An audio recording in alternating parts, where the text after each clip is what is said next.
Sveiki, brangus profsąjungiečiai, gerbiami Ignalinos atominės elektrinės darbuotojai. Prasidėjo nauji metai, kalendoriniai metai, finansiniai metai. Džiugu, kad mūsų įmonės vadovas metų pradžią vertina kaip konstruktyvų, kaip matyt profsąjungos, kaip socialinės partneris konstruktyvią poziciją. Laukiam to paties ir iš darbdavio. Kažkiek pakomentuosiu. Kaip žinot, mūsų pirmas raštas šiais metais buvo adresuotas energetikos ministrui. Mes primiktinai prašome energetikos ministrą pritaikyti darbdaviui, įmonės vadovui drausminę atsakomybę už tęstinę veiklą, kurią mes vertinam kaip trukdymą dirbti, kaip bandymą kištis į profsąjungos reikalą, informacijos nuslėpimą. Mes pridėjom patvirtinančius mūsų poziciją dokumentus, o būtent kaip tęstinė veikla, kodėl mes vertinam, o todėl, kad per paskutinius metus ir 3 mėnesius mes gavom net 3 raštus, kurie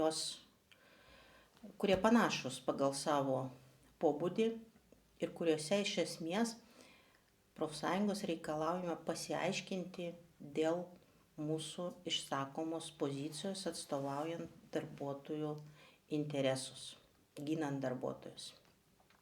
Žinoma, tai netoleruotina. Mūsų veikla saugoma specialių įstatymų, specialių teisės aktų.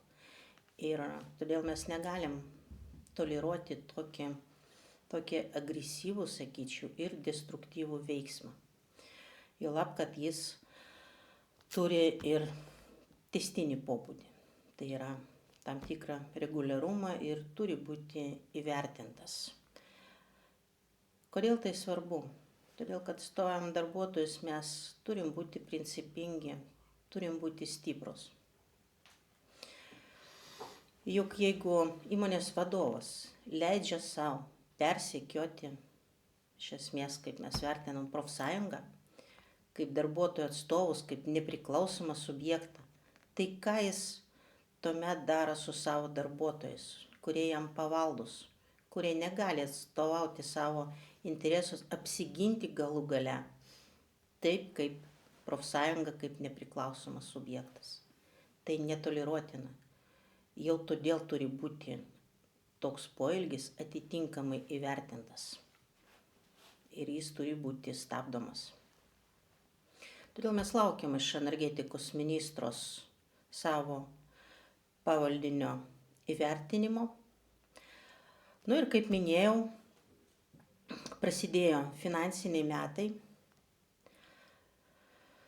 Sutarta, kad šiais metais bazinių atlyginimų peržiūrėjimas numatytas nuo balandžio 1 dienos, kaip ir praeitais metais.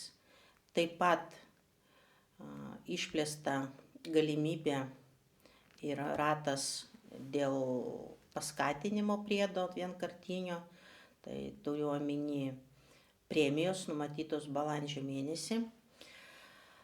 Visa tai džiugina, iš tikrųjų gera metų pradžia, tai yra, sakyčiau, bendras darbas su įmonės vadovybė, valdyba. Dabar liko, kad numatytos lėšos būtų jų nemažai, būtų paskirstytos teisingai, kad kiekvienas darbuotojas jaustų tą tikrai vidinį teisingumą, kad nebūtų toks priedas, bazinių peržiūrėjimas, tarsi pažeminimas, kaip teko girdėti iki tol. Tai todėl mes, kaip ir visuomet, esame konstruktyvūs.